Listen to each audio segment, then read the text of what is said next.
કે અમૃત પુષ્પ શું છે? અમૃત પુષ્પ એક વીજળી પડતા વરસાદના પાણીથી તૈયાર થયેલો આયુર્વેદિક ઔષધીય હર્બલ ઉકાળો છે કે જેમાં અલગ અલગ પ્રકારના ઔષધીય મિશ્રણ સાથે એક પ્રકારની ભાજી અને વરસાદના પાણીનો ઉકાળો છે જે આપણા શરીરની અંદર રહેલા નેગેટિવ સેલ, બિનજરૂરી ટોક્સિસ, બિનજરૂરી બગાડ, નેગેટિવ તત્વોને શરીરમાંથી બહાર કાઢે છે.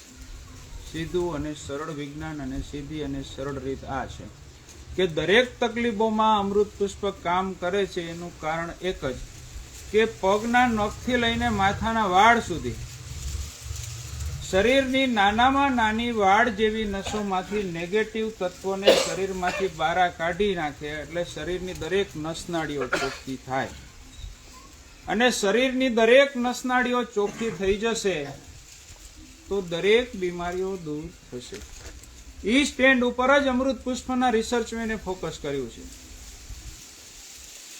કે જ્યાં જ્યાં આપણા શરીરની અંદર નેગેટિવ સેલ જમા થાય છે, બિનજરૂરી ટોક્સિસ જમા થાય છે, બિનજરૂરી બગાડ જમા થાય છે, ત્યાં જ કોઈ ને કોઈ બીમારીનો ઉદ્ભવ થાય છે. પછી થાઇરોઇડ, બીપી, શુગર, કોલેસ્ટ્રોલ, વાયુની ગાંઠો, ચરબીની ગાંઠો, અલગ અલગ પ્રકારના કેન્સરો, અલગ અલગ પ્રકારની સ્કિન ડિસીઝો કે XYZ અલગ અલગ પ્રકારની કોઈ પણ હોર્મોનિયલ ઇસ્યુ હોય કે XYZ વેટ વધી જવો કે કોઈ પણ બીમારી હોય, કોઈ પણ બીમારીનો ઉદ્ભવ છે નસનાળીનો બગાડ. એ સરળ ભાષામાં અમૃત પુષ્પના રિસર્ચમેને લોકો સમક્ષ, જનહિત સમક્ષ મૂક્યું કે ભાઈ કોઈ પણ બીમારીઓ થાય છે તો કઈ રીતે થાય છે, એના મૂળ સુધી પહોંચવા માટે શું કરવું, ખાનપાન અને રોજિંદા જીવનમાં આપણે આહાર વિહાર અને આપણી દિનચર્યામાં શું શું આપણે બદલાવ લાવવો કે જેથી કરીને એ બીમારી તરફ આપણે એની સામે રક્ષણ કઈ રીતે મેળવી શકીએ, શરીરમાં રોગ પ્રતિકારક શક્તિ કઈ રીતે વધારવી, ખોરાક કઈ રીતે ફેરફારો કરવા કે જેથી કરીને એ બીમારી સામે આપણે બચી શકીએ, એ વસ્તુ સરળ ભાષામાં આપણે આપણી સમક્ષ મૂકી. એટલે અમૃત પુષ્પનું કામ આપણા શરીરની દરેકે દરેક નાનામાં નાની નસનાળીઓ ચોખ્ખી કરવાનું છે. શરીરના દરેક મૃત અવસ્થામાં બ્લડ સેલ છે એને રીજનરેટ કરવાનું છે. શરીરના અલગ અલગ પાર્ટ્સમાં જઈને નેગેટિવ સેલને યુરિન અને લેટ્રિન વાટે બહાર કાઢે છે અમૃત પુષ્પ. એટલે ઘણા બધા લોકો અમને ક્વેરી કરતા હોય છે કે ભાઈ આપણે અઠવાડિયું 10 દિવસમાં ફરક પડે છે એનો ખ્યાલ કેમ આવશે? તો બહુ જૂનો પ્રયોગ અમૃત પુષ્પના રિસર્ચમેન કહી ગયા છે કે અમૃત પુષ્પનું સેવન કરતા હોય જે લોકો, એ લોકોએ સવારનું પહેલું યુરિન, પહેલું પેશાબ કાચની બોટલમાં લઈને ફરિયામાં મૂકી દેવાનું. અડધો કલાક સવારનું પહેલું યુરિન રહેવા દેશો કાચની બોટલમાં, ફરિયામાં આરપાર દેખાતી એવી બોટલમાં મૂકવાનું. એટલે યુરિનના તળિયે નેગેટિવ સેલ, કચરા, ભૂકા, બેક્ટેરિયા, ડસ્ટ, ઇવન જીવતી ઈયળો બોડીમાંથી જે જરૂરી નથી એ બહાર કાઢે છે. યુરિન વાટે પણ બહાર નીકળે છે અને લેટ્રિન વાટે પણ બહાર નીકળે છે. આ દેશી પ્રયોગ અમૃત પુષ્પના રિસર્ચમેન કહી ગયા છે અને લોકો અમારી સમક્ષ લઈ આવેલા છે.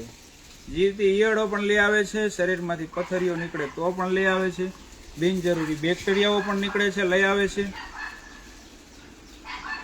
એટલે અમૃત પુષ્પના રિસર્ચમેને એક સૂત્ર મૂક્યું છે લોક સમક્ષ કે પેટ સાફ તો રોગ માપ, શરીરની નસનાળી સાફ તો બીમારી માપ. ઈ સ્ટેન્ડ ઉપર જ અમૃત પુષ્પના રિસર્ચમેને 34 વર્ષ અથાગ મહેનત અને થિંકિંગ કરીને પછી આ લિક્વિડ જનહિત માટે અમલમાં મૂકેલું છે.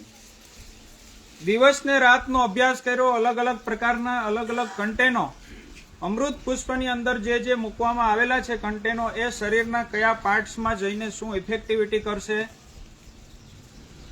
શું શું બેનિફિટો આપશે શરીરને, એના ઉપર પૂરેપૂરો પ્રકાશ પાડીને પછી લોક સમક્ષ આ વિજ્ઞાન મૂકેલું છે. આ કોઈ રાતોરાત તૈયાર થયેલી ઔષધિ નથી. જીવનના 34 વર્ષ અમૂલ્ય સમય એને ખર્ચો છે આ વસ્તુ પાછળ, ત્યારબાદ એને લોકો સમક્ષ મૂકેલું છે. એટલે શરીરની દરેક નસનાળીઓમાંથી નેગેટિવ સેલ અમૃત પુષ્પ બહાર કાઢશે.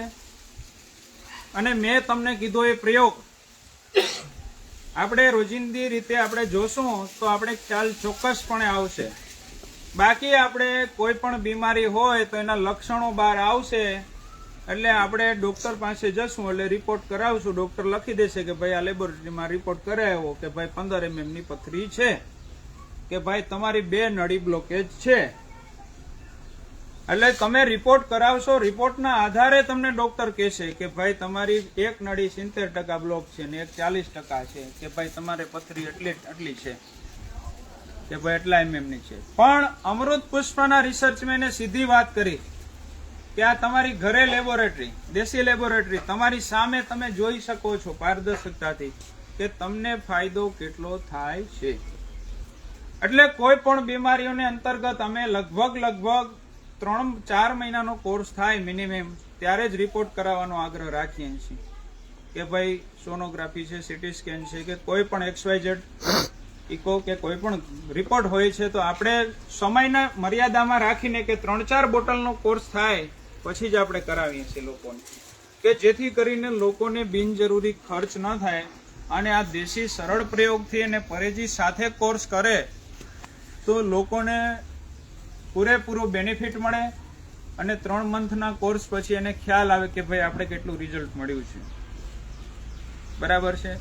એટલે અમૃત પુષ્પના રિસર્ચમેનનું બીજું પણ એક સૂત્ર હતું કે આપણે આહાર વિહારમાં અને ખાનપાનમાં થોડીક ધ્યાન રાખીએ. આજકાલ દરેક 2 દર્દી મૂકીને 2 વ્યક્તિ મૂકીને ત્રીજા વ્યક્તિને કબજિયાત, ગેસ અને એસિડિટીની તકલીફ હોય છે. ગેસ, કબજિયાત, એસિડિટી એવી તકલીફ છે કે ધીમે ધીમે આપણા શરીરની અંદર મોટી બીમારીનો ઉદ્ભવ કરાવે છે. એટલે આપણે ખાનપાનમાં એ ધ્યાન આપવું જોઈએ કે નિરંતર આપણું પેટ ચુસ્ત રીતે સાફ થાય. એટલે અમૃત પુષ્પના રિસર્ચમેન કહેતા કે ભાઈ પેટ સાફ તો રોગ માપ, શરીરની નસનાળી સાફ તો બીમારી માપ. અને બીજું પણ એક સૂત્ર હતું કે આપણે ખાનપાન આધારિત છે. માંદા પડો રસોડામાંથી, સાજા થાવ રસોડામાંથી. આવા બધા સૂત્રો લોકો સમક્ષ મૂકી ગયા અમૃત પુષ્પના રિસર્ચમેન. બહુ ગહનતાપૂર્વક અભ્યાસ કરીને, દરેક બીમારીઓ ઉપર ઝીણવટપૂર્વક અભ્યાસ કરીને પછી બીમારીઓને હરાવવામાં પૂરેપૂરો પ્રયત્નો કર્યા છે. આમ દઈ દીધું ને આમ લઈ લીધું ને તમે પી ગયા ને તમે હાજા થઈ ગયા એવી કોઈ આ જાદુઈ છડી નથી કે આ લોકો દીધા થયા છે. ઘણા બધા લોકો એવું કોઈ સરળ નથી આ વિજ્ઞાન.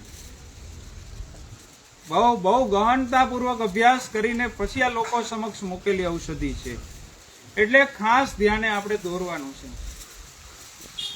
કે આપણા રોજિંદા જીવનમાં, દિનચર્યામાં અને ખાનપાનમાં આપણે ફેરફાર કરશું તો પણ ઘણી બધી તકલીફોમાં આપણે રાહત મેળવી શકીએ. હવે અમૃત પુષ્પનો ઇન શોર્ટ